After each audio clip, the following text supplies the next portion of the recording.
Hello everyone, and welcome to Garden to Kitchen. Today we're going to be looking at flowers. Yes, flowers. We have lots of flowers here in Ottawa, Ontario, Canada. It's been raining quite a bit, but the flowers have just started to really take off, and I wanted to share some tips with you to grow flowers. And these are my flowers. I'm surrounded by them. Usually they're sitting on the deck or on the deck railing because the boxes are designed that way. They have a sort of a split at the bottom, and they hold the window or the deck flowers in place, so you don't have to worry about them falling off, and all you have to do is water them. So we're going to be talking about flowers today and how to grow massive flowers, and I'm going to take you step by step from the bottom up and show you how to do that. And we're also going to make a connection between Pepsi and Rocky Mountain. What does that have to do with flowers? Well, stay tuned and I'll be able to explain all that. So let's get started. First of all, the boxes themselves, they're cut at the bottom, so they sit on the deck, and they're easy to water.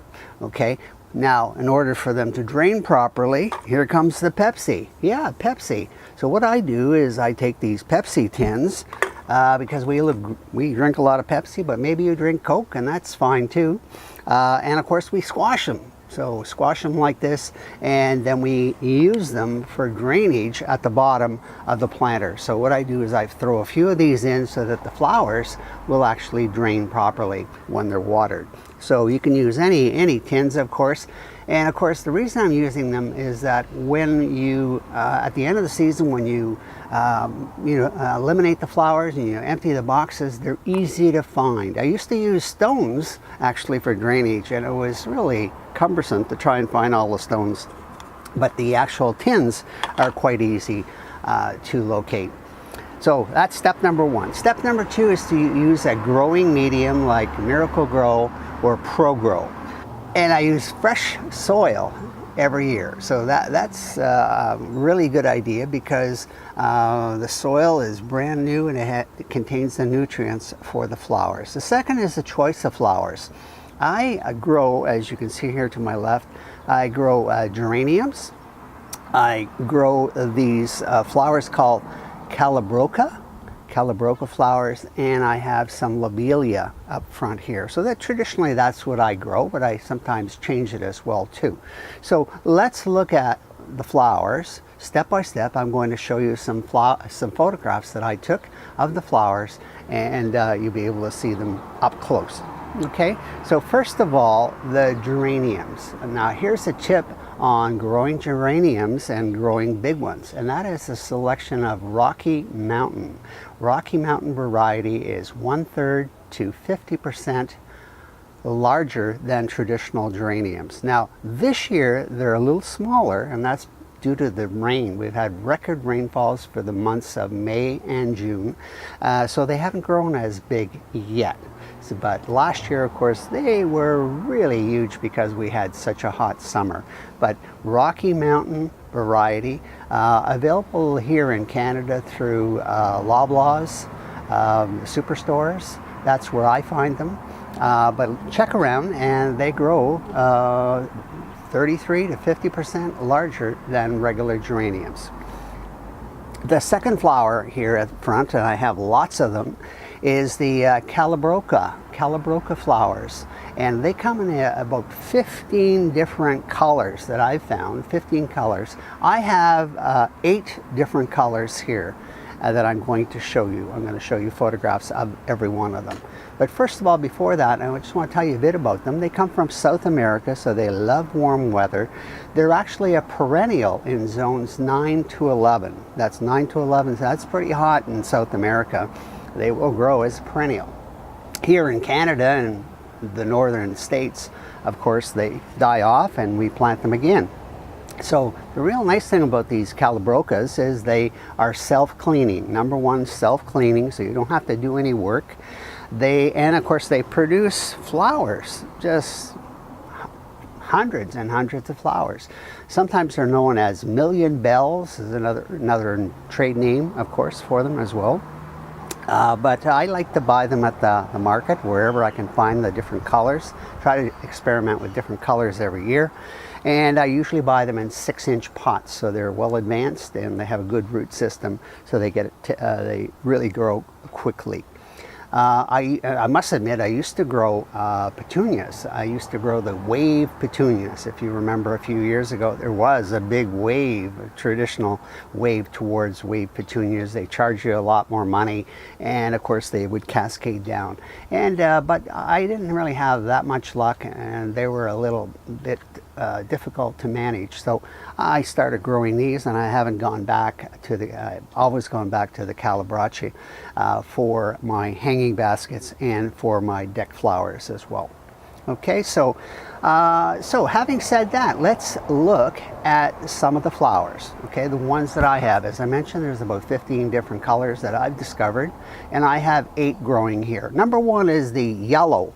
It's called Proven Winners Superbells, and this yellow variety is so huge. It's to my right here, and the flowers are just huge, especially when the sun comes out. They widen out, and they will eventually overtake all the lobelia that's growing beside them, because they get so huge. The second one is a mini compact dark red, and I call them a royal red. They're in front of me right here, and they're a little smaller, but they are a deep, rich red. And to my left here, I have the lavender. They're called Lavender Superbells. They're a light lavender with a dark lavender center, with a yellow, looks like a yellow star inside them. So they're really pretty. They're really nice. I also have cranberry, and my cranberry is behind me here on my left hand side, and it's a beautiful cranberry color with a yellow center. They're terrific, and I have I believe I had a selfie that was done, and I believe it was cranberry. It looked terrific.